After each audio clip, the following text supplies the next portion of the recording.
Assalamualaikum warahmatullahi wabarakatuh. So today we will discuss about mini project of linear algebra 2, that is annual principal level for statistics.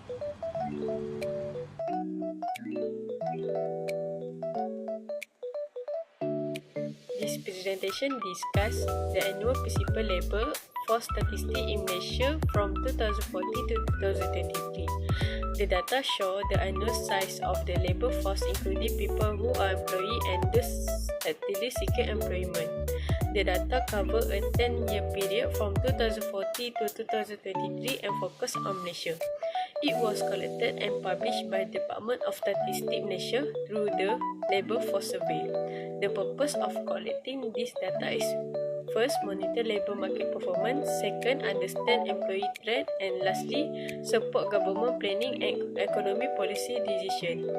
The data is obtained using household survey method that follow international labour standard to ensure accuracy and reliability. The formula of linear equation is y equal to mx plus c, a linear equation that describes a straight line on a graph. First, we have to define matrix X. Matrix X represents the independent variable, which is the year or time period. It is used as the input data in the linear model. Next, we define matrix Y.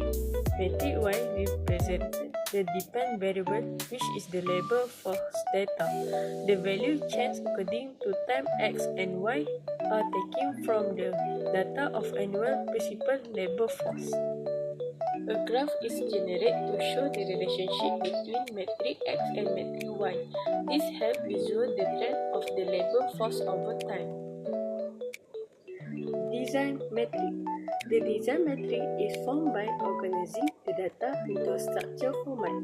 This step prepares the data for mathematical analysis. Next, augmented matrix. The augmented matrix is a combination the design matrix with the output value. It is used to solve the system of linear equation. So we get 3 columns and 10 rows. Next, we have to use reduced raw echelon form is RREF. The matrix is converted into reduced raw echelon form to simplify the system and find the solution efficiency. To get graph of linear equation, we have to use normal system formula. Next, we have to get transpose A. The transpose A of a matrix A is obtained by switching row and column. The step is required for the normal equation method. Next, normal equation matrix. For normal equation matrix is used to determine the coefficient of the base fitting linear model. Next, we have to find determinant. Determinant is calculated to ensure the matrix has a unique solution. A non-zero determinant means the system can be solved, and determinant we get is at 125. Next, we have to find constant vector. The constant vector contains fixed value and support the calculation of the linear equation. ATB equal to 152,368 and we get 854,822. This is an augmented matrix because the coefficient matrix ATA and the vector ATB are separated by a vertical line. Reduced raw echelon form RREF for augmented matrix. The augmented matrix is reduced again to clearly obtain the value of the unknown variable. Next, we get define linear equation. Using the calculate value, the final linear equation define the represented the labour for trend, and we get y equal to 211,754 per 50 plus with 33,566 per 165x. Now we move to graph linear equation. We can see the linear equation is graph to compare the predict value with the actual data, and we get straight line graph. For the final answer represented the complete linear model for the labor force data from 2014 to 2023, and we get 211,754 per 50 and 33,596 per 165. Last but not least, the error vector. The error vector shows the difference between the actual data and the predicted value. Last one is magnitude of error vector.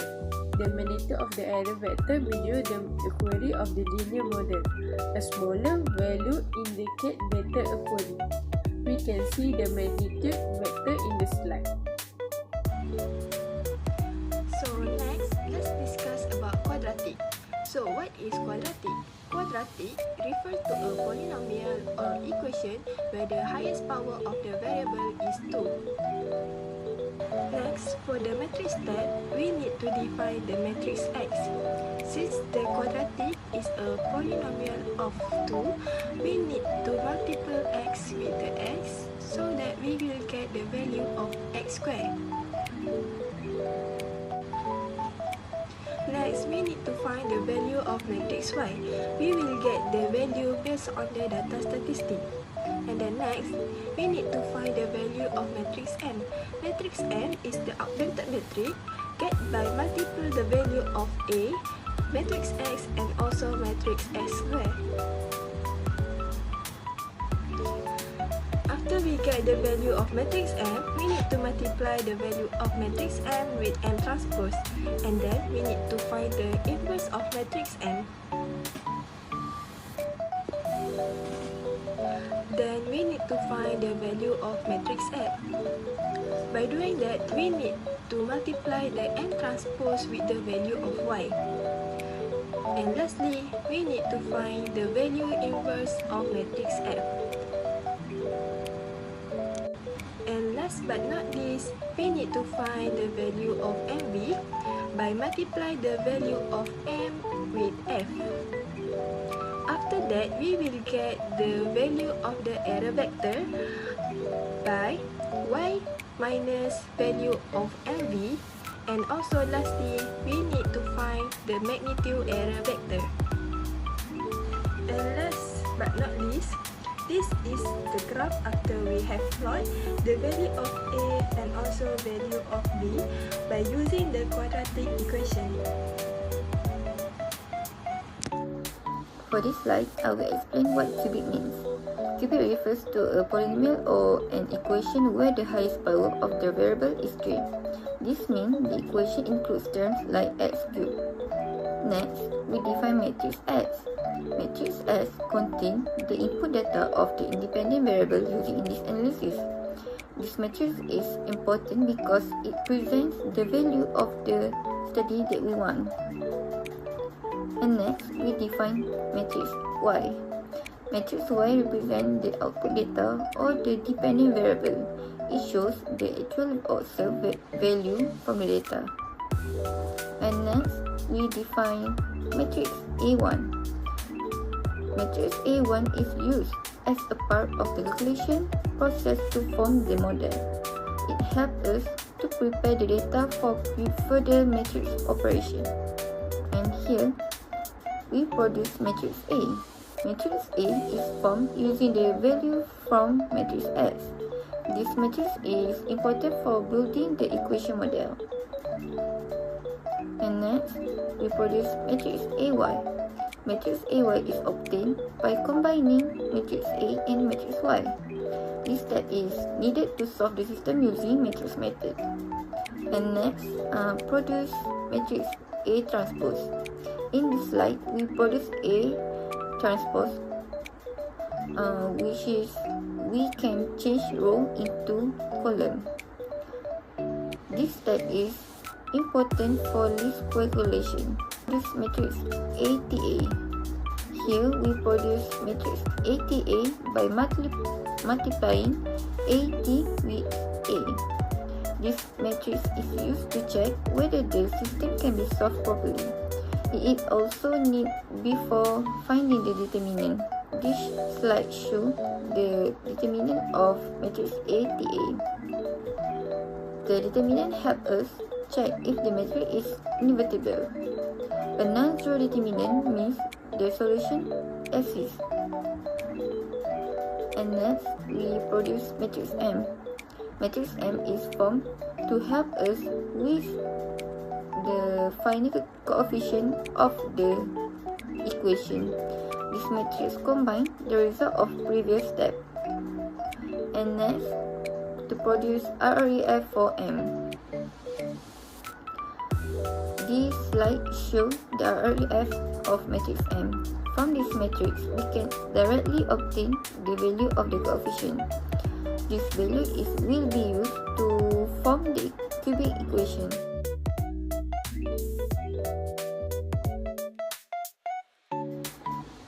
In this slide, we calculate the error vector. The error vector represents the difference between the actual value and the predicted value. It helps us to measure the accuracy of the model. And next, magnitude of error vector. This slide shows the magnitude of the error vector, which is a smaller error magnitude means a better fit. So we use the value to compare different types of equation. Generate the graph. The graph of the cubic equation in this slide shows to compare with the original data points. This helps us to see how well the model fits the data.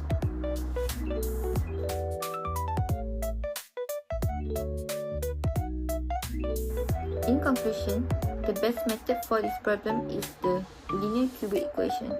This is because it has the smallest magnitude of error, which is 405.3845 compared to the other method. Therefore, the linear equation gives the best fit for the data. Thank you for listening. This is the end of the presentation.